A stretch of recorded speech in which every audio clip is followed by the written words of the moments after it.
Hello and welcome to another video. It has been, I think, about 2 weeks officially since I made the last YouTube video. I uploaded a interview between Jeff Berwick and myself about 3 or 4 days ago because I hadn't been uploading. But in a nutshell, where have I been? What's been going on? We hit 40k again. We had a massive run up to 43k USD, which was phenomenal. The amount of steam that BTC has right now is just phenomenal on the short term. We pulled back all the way to 29k and bounced in 12 hours or less back up to about 34k. And then, we raised up all the way to 40k again and came back down to 29. It was just over 30. And currently we're hovering at about the 35k, just looking at my chart right now. So it's been a very interesting time. We're very much in price discovery mode right now. So all of this is very new. It's very hard to chart a lot of this because, it's easier to chart now that it's had a new high and then pulled back. But where it could go from here is really anyone's guess. We don't have data to pull from. So there's many people saying that as soon as it breaches the 43k mark, and I tend to believe this, that it's going to go straight to 50 and even beyond. There's also people saying, the doomsday is saying that, it's going to 20k and below. I don't believe, and please be sure to come back and comment on this video if it does happen. I don't believe that we're ever going to get to the 20k mark or below. I don't even think we're going to get to the 25k mark or below, but I do have a capital sitting there waiting if that does end up happening. And I am still buying quite regularly, small amounts using my capital at the current prices. And where have I been the last few weeks? Apart from Christmas Eve, Christmas Day, and New Year's Eve, I haven't had a day off in about 50 days. Apart from those 3 days, the only reason I wasn't working was because of Christmas and kids and all of that sort of stuff. But I've just been, I've been doing so much. I've spent probably 20 plus hours speaking to about 18 to 20 people. I don't know the exact numbers because I don't have the sheet in front of me. Speaking to people about cryptocurrency and about what we do at Keys to Freedom and helping them along their way. There's been, out of those, I think 18 to 20 people, we've got 20 people that have joined me. So I'm working with them directly for the next 8 weeks in an intensive, which is really, really cool. And the first official week they had their first official webinar last Thursday. So they're on to their second week now. I've been recreating a lot of content in the members area because it's somewhat outdated.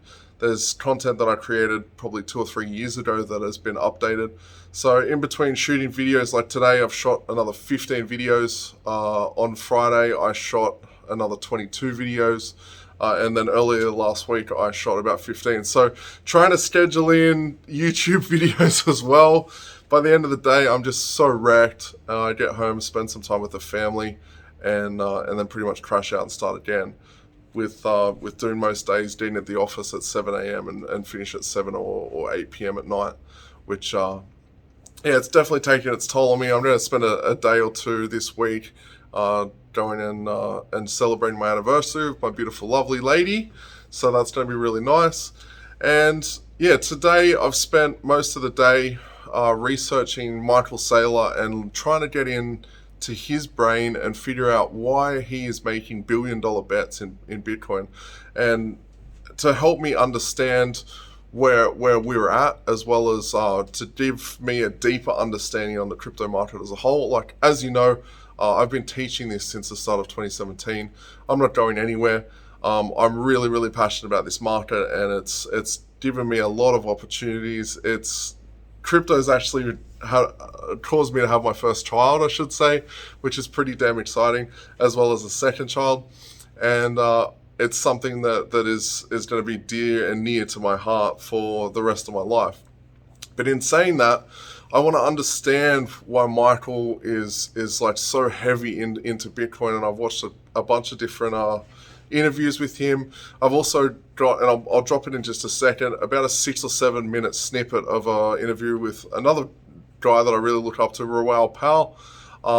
and he just gives the best analogy about the banking system and how we're really so early, and Michael's looking at this whole Bitcoin thing as there's 21 million total available, and he's literally taking a share of this, while the entire world, all equities markets, all different stock markets all over the world are looking for a safe haven asset that's not cash, because holding cash means you're going to be losing money 2% to 6% per year, he's saying, with 2020 losing about 20 to 25% of value when it came to cash because of the amount of printing that happened, the $1 trillion that was printed in the United States. So Michael talks about a number of different ideas that he has, and from what he's explained, he is in this for the long term. He's not looking to sell anytime soon, and he's looking for 100x on current price points, which puts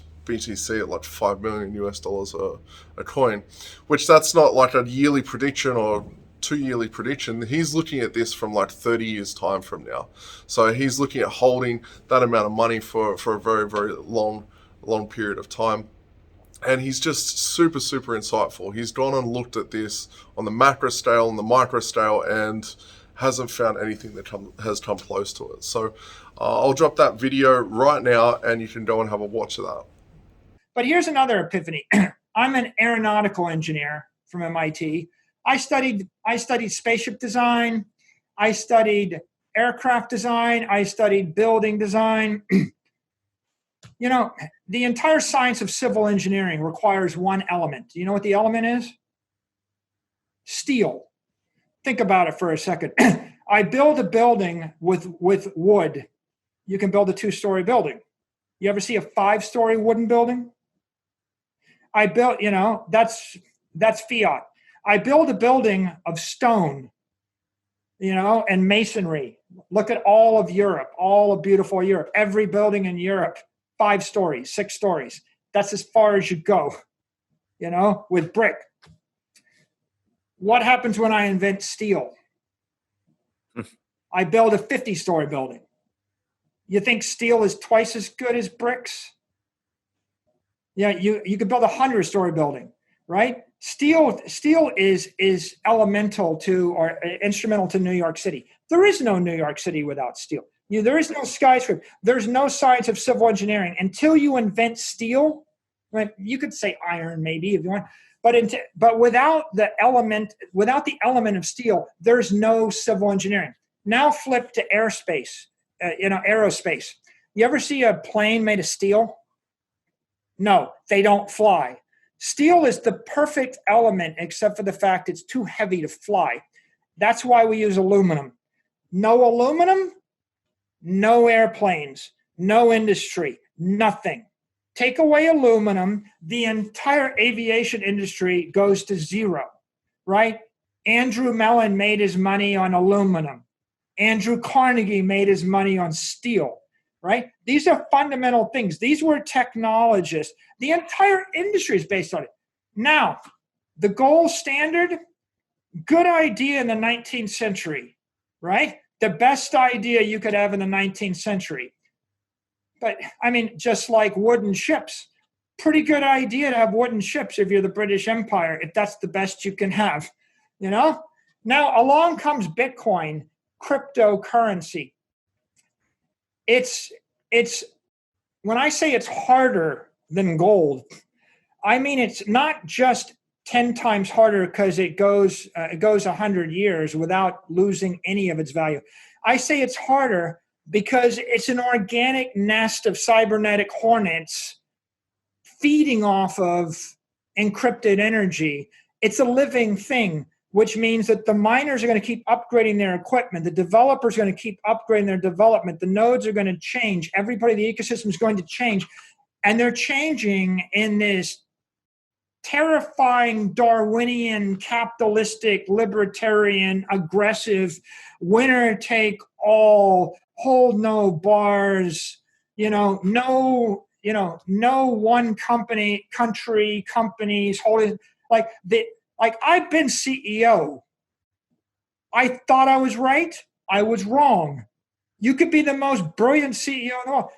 anything that's controlled by a CEO is crippled. Controlled by a state is crippled. Controlled by a country, it's crippled.